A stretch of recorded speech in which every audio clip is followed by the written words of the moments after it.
बिहार में विधानसभा का चुनाव होने वाला है, चुनाव होना है और उस विधानसभा चुनाव में एमआईएम पार्टी की तरफ से तकरीबन 40 से 45 सीटों पर उम्मीदवार उतारना लगभग तय माना जा रहा है। जी हाँ, हम आपको बताएंगे कि कहां से और कौन से उम्मीदवार को चुनावी मैदान में अब तक उतारा जा चुका है और किन किन विधानसभाओं से एमआईएम पार्टी अपना उम्मीदवार उतारेगी। उसके बारे में हम पूरी जानकारी आपको इस वीडियो के अंदर देंगे, लेकिन उससे पहले आप मेरा परिचय जान लीजिए। मैं मोहम्मद असरारुल हक उर्फ सद्दाम हुसैन और आप सुपर सीमांचल न्यूज देख रहे हैं। दोस्तों, इसी साल महज 4 से 5 महीने का समय बचा है। 4 से 5 महीने के बाद बिहार में विधानसभा का चुनाव होना है। अगले 5 साल के लिए बिहारियों को, बिहार के वासियों को फिर से मुख्यमंत्री बनाना है, चाहे वो तेजस्वी प्रसाद यादव को मुख्यमंत्री बनाए या फिर से नीतीश कुमार को बनाए। अगले 5 साल के लिए मुख्यमंत्री बनाना है, चुनना है। ऐसे में बिहार में किसी भी पार्टी को अकेले बलबूते पर बहुमत लाना आसान बात नहीं है। ना ही आरजेडी पार्टी अकेले सरकार बना सकती है, ना ही कांग्रेस पार्टी सरकार बना सकती है, ना ही जदयू और ना ही भाजपा। यानी कि किसी भी पार्टी में इतना दम नहीं है कि फुल बहुमत के साथ अकेले अपने दम पर बिहार में सरकार बना ले, मुख्यमंत्री बना ले। अब सवाल यहां पर यह है, तो फिर मुख्यमंत्री बनेगा कैसे, किस पार्टी को जीत मिलेगी? तो दोस्तों, इसके लिए 2 रास्ते हैं। एक तो गठबंधन में जीतकर या गठबंधन जीतकर आप बिहार में सरकार बना सकते हैं, जिस तरह से अभी एनडीए की सरकार है। पहले जब 2020 में विधानसभा का चुनाव हुआ था, उस समय महागठबंधन में नीतीश कुमार भी थे और चुनाव महागठबंधन वाले जीतकर बिहार का मुख्यमंत्री नीतीश कुमार बने थे। और जब अभी विधानसभा का चुनाव होना है, तब नीतीश कुमार महागठबंधन का हिस्सा नहीं है।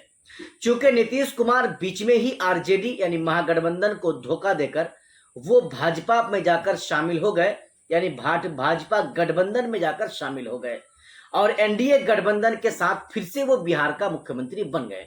सवाल अब यह है कि जब इस बार यानी अगले 5 महीने के बाद जब बिहार में विधानसभा का चुनाव होना है, तो फिर इसमें यानी इस बिहार के चुनाव में कौन सी गठबंधन बहुमत लाकर बिहार में सरकार बना रही है? जी, बिहार में एक लहर दौड़ा हुआ है। लोग चाहते हैं कि बहुत हो गया, अब की बार तेजस्वी प्रसाद यादव यानी नीतीश कुमार को देखते देखते लोग थक चुके हैं।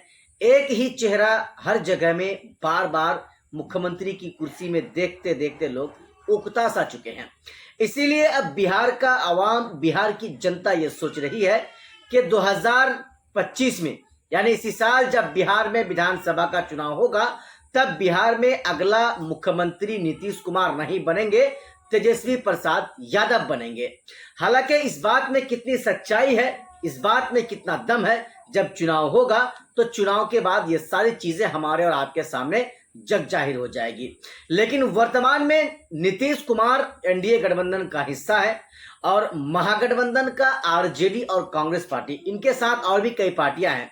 हालांकि तेजस्वी प्रसाद यादव मुख्यमंत्री बन सकते हैं, उसके लिए कई कंडीशंस हैं।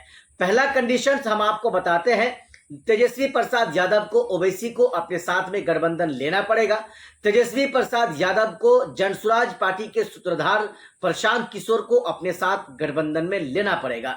यदि तेजस्वी प्रसाद यादव इन दोनों को इग्नोर करते हैं, इन दोनों के साथ गठबंधन नहीं करते हैं और महागठबंधन के साथ ही चुनाव लड़कर मुख्यमंत्री बनना चाहते हैं, तो दोस्तों किसी भी सूरत में, किसी भी हाल में उसके लिए ये रास्ता का सफर करना आसान नहीं होगा, क्योंकि उस रास्ते में कई कांटे पड़े होंगे, जिनका नाम ओवैसी होगा, जिनका नाम प्रशांत किशोर होगा। इसलिए दोस्तों, ओवैसी पूरे बिहार में मजबूती के साथ चुनाव लड़ने के फिराक में है, चुनाव लड़ने की तैयारी में है। महागठबंधन की तरफ से तो तैयारी की ही जा रही है।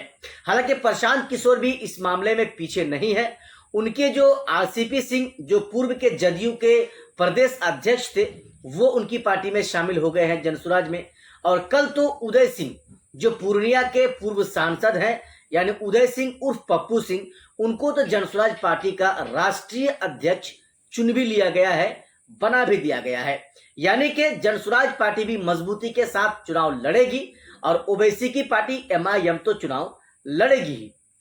2020 में ओवैसी की पार्टी एमआईएम को 5 सीटों पर कामयाबी मिली थी और 2025 में यानी इसी साल अंदाजा तो ये लगाया जा रहा है कि तकरीबन 10 से 12 या 15 सीटें एमआईएम की झोली में जा सकती है। ये बात मैं इसलिए कह रहा हूं, 2020 में एमआईएम पार्टी के जितने चाहने वाले थे 2025 में उससे कई गुना ओवैसी के चाहने वाले बढ़ चुके हैं, तादाद ज्यादा हो चुका है। इसलिए दोस्तों सीमांचल के लगभग सभी सीटों पर ओवैसी अपना उम्मीदवार उतारेंगे, इस बात पर मुहर लग चुका है। अब देखने वाली बात यह होगी कि तेजस्वी प्रसाद यादव क्या अक्लमंदी से काम लेते हैं, क्या समझदारी से काम लेते हैं, क्या ओवैसी को अपने साइड में बुलाते हैं, क्या प्रशांत किशोर के साथ बैठकर बातें करते हैं या करना चाहते हैं। दोस्तों ये तो आने वाला समय बताएगा। लेकिन ओवैसी एक चेहरा ऐसा है जो बिहार के चुनाव में बहुत बड़ा फैक्टर है। ओवैसी पूरी मजबूती के साथ चुनाव लड़ेंगे, जितनी सीटों पर वो जीतेंगे तो जीतेंगे ही, लेकिन बाकी की सीटों पर जितने भी उम्मीदवार चुनावी मैदान में ओवैसी का होगा वो सब के सब तेजस्वी प्रसाद यादव के सपना को चकनाचूर कर देगा। यानी ढाका विधानसभा से जो चंपारण के हैं वहां से ओवैसी ने अपना हिंदू उम्मीदवार राणा रंजीत सिंह को घोषित कर दिया। किशनगंज के बहादुरगंज विधानसभा से पूर्व विधायक तौसीफ आलम को भी अपना उम्मीदवार ऐलान कर दिया। अब दोस्तों देखने वाली बात यह होगी कि ठाकुरगंज का ऐलान कब होता है, कोचाधामन का ऐलान कब होता है, अमूर से तो अख्तररहमान साहब हैं ही, बैसी से ऐलान कब होता है और उसके साथ साथ जोकीहाट विधानसभा से ऐलान कब होता है।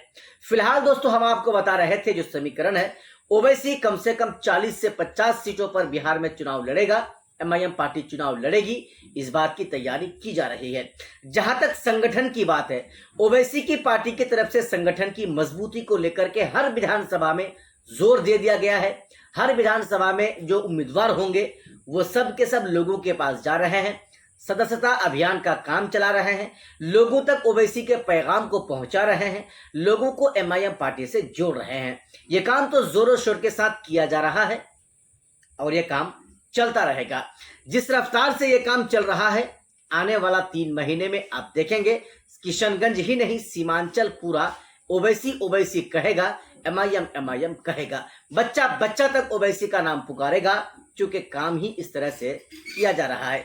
बाकी दोस्तों आपने हमारा इस पूरा वीडियो को देखा, आपको क्या लग रहा है, क्या ओवैसी को सीमांचल के अलावा बाहर में चुनाव लड़ना चाहिए या सीमांचल में ही चुनाव लड़ना चाहिए, या फिर क्या ओवैसी को पूरे बिहार में चुनाव लड़कर तेजस्वी प्रसाद यादव को सबक सिखाना चाहिए। दोस्तों आपको हमारे इस वीडियो के नीचे कमेंट बॉक्स में कमेंट करके अपनी राय जरूर बताना है।